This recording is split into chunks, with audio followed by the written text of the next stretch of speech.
The Legend of Zelda Tears of the Kingdom is the greatest video game ever made. After almost 80 hours in the world of Hyrule, I want to give my complete thoughts on my experience in Zelda Tears of the Kingdom. Now don't worry, I'm not going to spoil anything. I really won't even go that in depth with the game. I just want to talk about everything new in Tears of the Kingdom compared to Breath of the Wild. My first experience with Zelda was back in 2013 when Nintendo released The Legend of Zelda: The Wind Waker HD for the Wii U. I absolutely fell in love with Zelda. I fell in love with this game, and honestly, this game is easily in my top 2 Zelda games of all time. Such an incredible game, sailing the open seas, going to all these islands and stuff like that. This was an absolutely incredible game and definitely got me hooked on everything Zelda after this. And then they released The Legend of Zelda: The Twilight Princess HD, another instant classic for the Zelda franchise. I absolutely love this one, and this is the next game that I played after The Wind Waker. And this one you turn into Wolf Link. So many cool aspects playing as Wolf Link, and the soundtrack in this game is absolutely incredible. And it's another reason why I absolutely love this game. And then I played The Legend of Zelda: A Link Between Worlds, which is another fantastic game. This was on the Nintendo 3DS, and I played it a few years after it came out, but I had to play this one after watching like so many reviews and stuff like that. This is a fantastic game, a top-down Zelda style game, kind of like the original, and it was just so well done. You know, being able to transport into the walls and move around and stuff like that. And another incredible game. I also do have The Legend of Zelda Ocarina of Time here. It's still sealed. I don't have Majora's Mask, but I do definitely want to get it eventually. But this is another game that I actually never played. I really hope one day we get like an HD remake or something like that. That would be incredible. But if not, I'll just play it on this 3DS eventually. This one's sealed. I don't know if I'll open it, but still a fantastic game. I know a lot of people say this is the greatest game in the Zelda franchise, but I have to say Zelda Tears of the Kingdom is the greatest video game of all time, and we'll talk about it here in a second. I still want to continue on with other games that I played leading up to Zelda Tears of the Kingdom.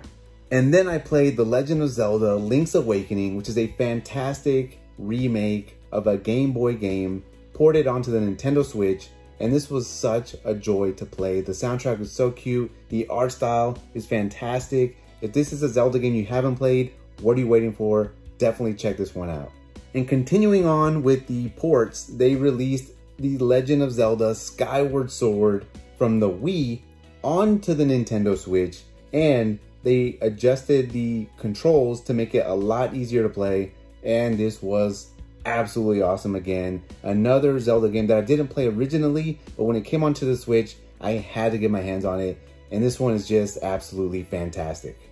And of course, the instant classic, the 10 out of 10, what some say is the greatest Legend of Zelda game of all time.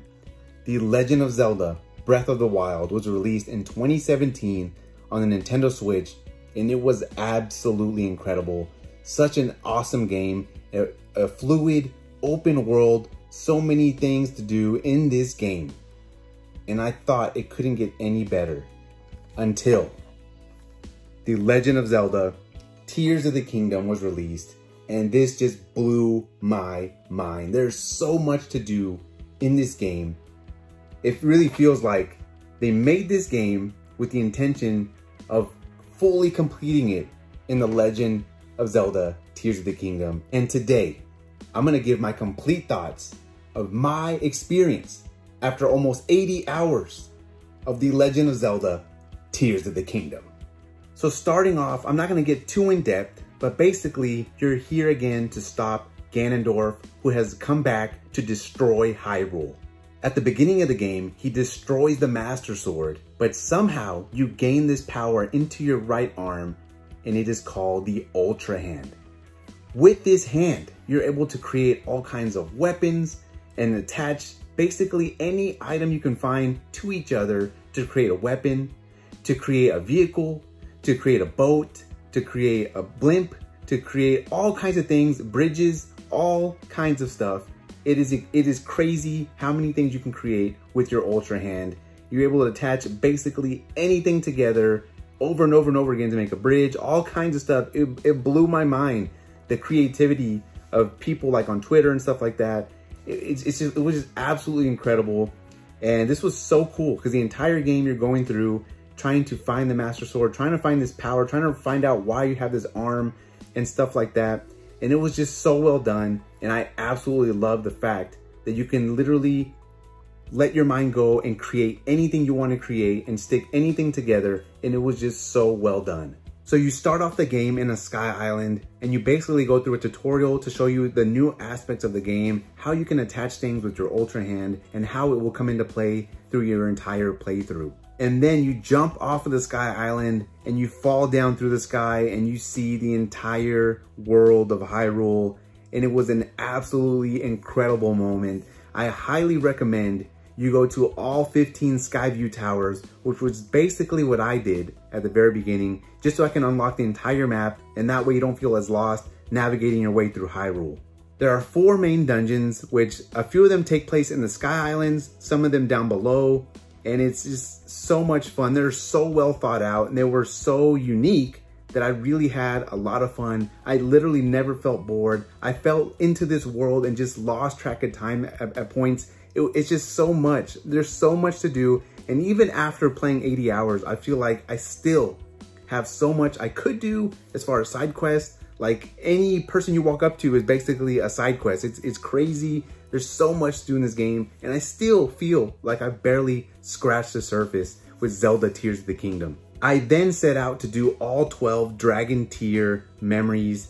It's really well worth it because once you do all 12 of them, which each one is like a cutscene and shows you a little bit of backstory. And I love the fact that there's voice acting. I thought it blew my mind that every single cutscene was voice acted and it was so well done. And all these cutscenes were really, really cool. And once you do all, well, there's 11 and then a 12th one pops up and you finally get to see where you can restore the Master Sword. And it's just literally one of the greatest moments I've ever seen in video games, especially when you finally get it.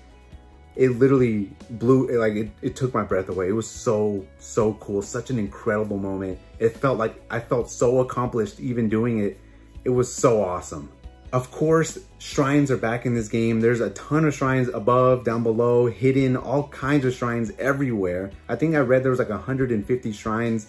And and some of them, they do tell you how to do them. You can basically do them how you want because of your Ultra Hand. There's times where I just attached a bunch of things together, made a big bridge and just walked to the end and that was it. It was so cool, so awesome. They give you this freedom and the shrines, they're just a lot of fun, a lot of fun. So I quickly went through what I feel like were the main aspects of the game. And now I want to talk about the final boss. Now, while I won't spoil anything, I will say just getting to Ganon himself was extremely difficult. They really amped up the difficulty in this game and it was really hard. I'm not gonna lie, it was really hard.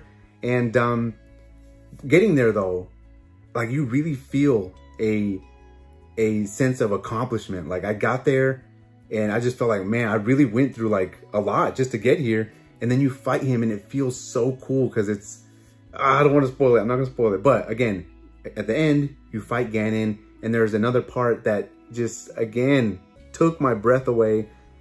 And I can't say it enough. Zelda Tears of the Kingdom, it has to be said, it is the greatest video game ever made. The music, the world, the amount of things to do, the quest, the outfits, the food you can make, the way you can use the amiibos, all kinds of stuff. The boss battles were so unique. Everything about the game is just, honestly, I've played a lot of open world games. You can see behind me, I have a ton of games. I've played so many games throughout my life. And I can say with ease, honestly, with ease, The Legend of Zelda Tears of the Kingdom, this is my favorite game of all time. I can say it now, easily. This is my favorite game of all time. And I cannot stress enough. If you haven't played this game, it's easily the best game on the Switch and easily the best game ever made. And I hope you've all played it up to this point. If you haven't, I would say, what are you waiting for? You could probably skip Breath of the Wild because they kind of explain everything in this game, and just jump right into Tears of the Kingdom. Again, it was incredible. A 10 out of 10, a masterpiece. I cannot praise this game enough. I absolutely loved The Legend of Zelda, Tears of the Kingdom. And I really hope you enjoyed this video. So please leave a subscribe, leave a like on this video if you enjoyed it. If you enjoy all things Pokemon, all things Nintendo, all things video games, that's what I do. We go hunting every week. Again, thank you all for the continued support on the channel. And I will see you all in the next one. Peace.